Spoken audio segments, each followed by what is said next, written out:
Hello, everyone. I'm Russell. I'm Richard. And we are with the Lafayette Beer League. And tonight we're talking about Town Brewery, which was opened in 2016, started by owner Max Shank and her head brewer, Jerry, Sutherland? Sutherland.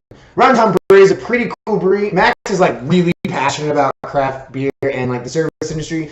She really wants Town to be kind of a beacon for the community. So she's all about giving back through Town. And then also their aim as a brewery is to actually create perfect classic beers, Right. Not try to do these barrel aged blah blah blah Cotton stuff. candy, Nicky Muggins and stuff. Right. They make a beer they call lager. They keep it classic. Right. And then she couldn't really have picked a better business partner as well, because Jerry's been in the industry for over 20 plus years and he's worked at 5 different breweries. So this guy has seriously seen the revolution for craft beer from the beginning to all the way to now. So he really knows what he's talking about, really knows his beer, and she's, like he said, super passionate about the entire industry as a whole as well. Yeah, exactly. The beer we're going to be trying from this brewery today is lager. It's a Vienna style lager. It's going to be more on the malty side, but pretty well balanced. Right. This beer is at 4.8% ABV, and so it's not going to be it's going to be one of those beers you can take to a party and drink a few of them and be okay. It's not very hoppy, only at 28 IBUs, so it's not going to be your classic pale ales. It's going to be chill. Right. And I honestly kind of think that it's really it's well balanced, but it's not as malty as I expected from a Vienna Lager. Knowing what the BCJP says about Vienna Lagers, I think that it has a little bit more hops to it, and we'll kind of get to that a little bit later. I think that they do it really well at adding in the right amount of hops for malt and everything like that to make sure that it still stays within the Vienna Lager characteristics, but I do think that it's on the hoppier side of it. If that makes sense. Yeah, I definitely agree with you a lot. And so, when we're thinking about the BJC kind of evaluation of this, you want to think about the appearance is going to be that light reddish amber color, maybe even a copperness to it. It's definitely falling with that bright clarity.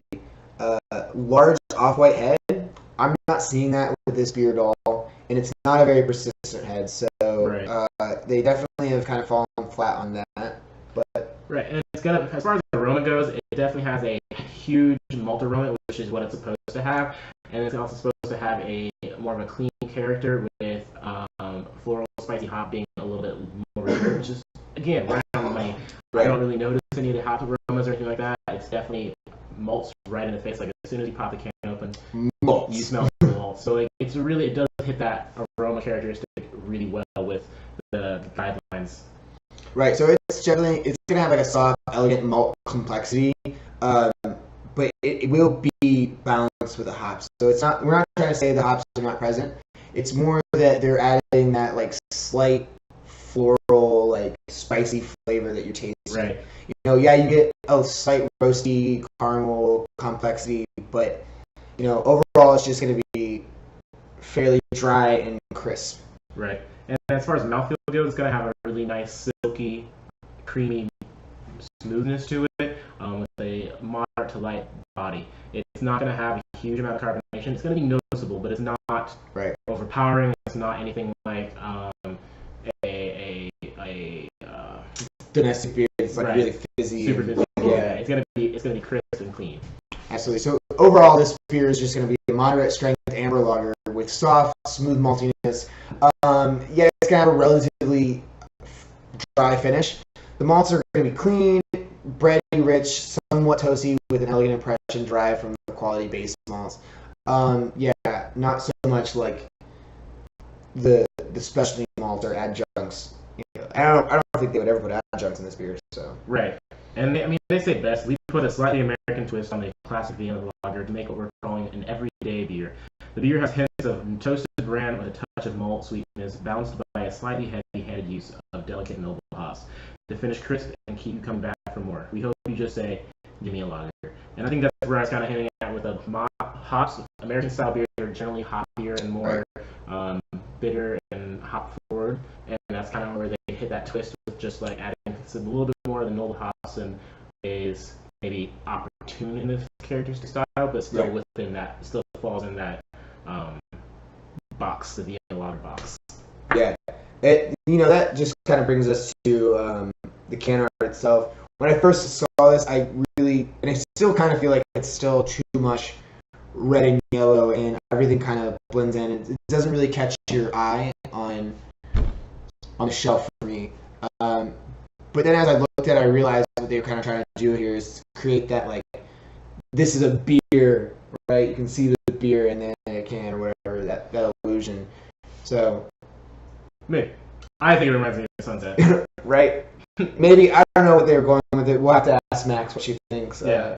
Which we've had a chance to meet Max. It's actually pretty cool. She's a super cool person. Super cool person. Like, she's been around town for a couple days. No, she was. Round tab.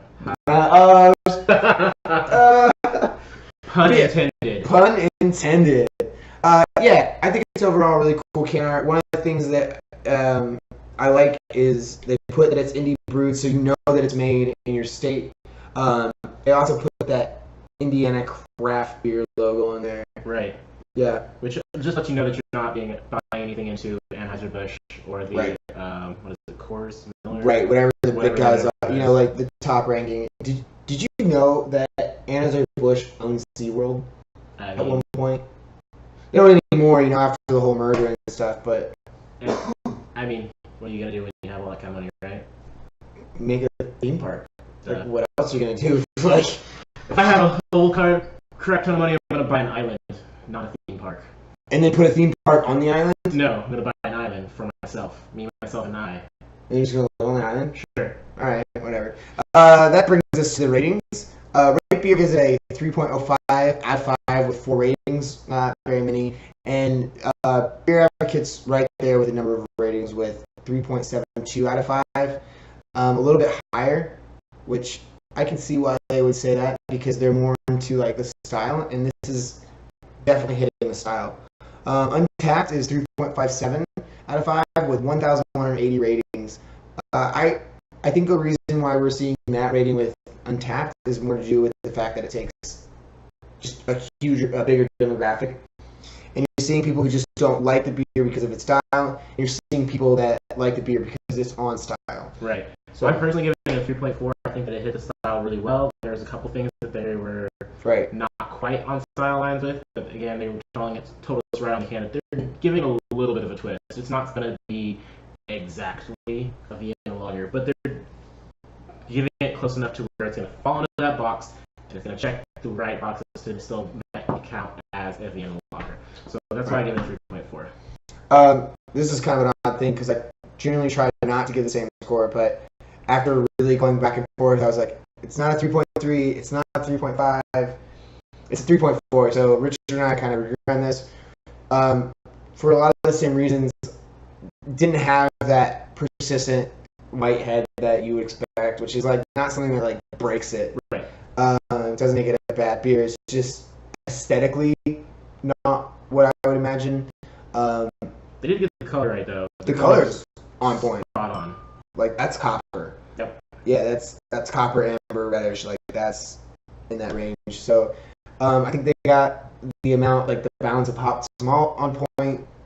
Overall, I don't really like this style very much. So I think that's why it's a little bit lower than some of my other scores. So. Agreed. So that brings our overall average LBL score to 3.43, which is again a little lower than Untapped, but I think that they're for good reason, and it's also an aggregate score. So probably if you're gonna look for a really good rating, I would go with Untapped, but you can definitely check out our score as well. Kind of probably gonna be falling between there somewhere. Right. We're getting that 3.4 because we literally both use that, and that's it's gonna skew the results. It's gonna skew the results. But that's kind of the point of us throwing the other two. Whatever. The point is, 3.43 is a really good rating for a beer. It's something that if you haven't had a Vienna Lager, I highly recommend this. Yeah. So, yeah. Oh, we got new glasses. Yeah.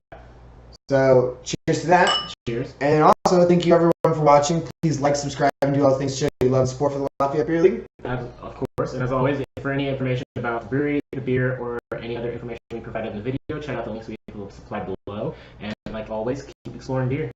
Yeah. Cheers. Have a wonderful day.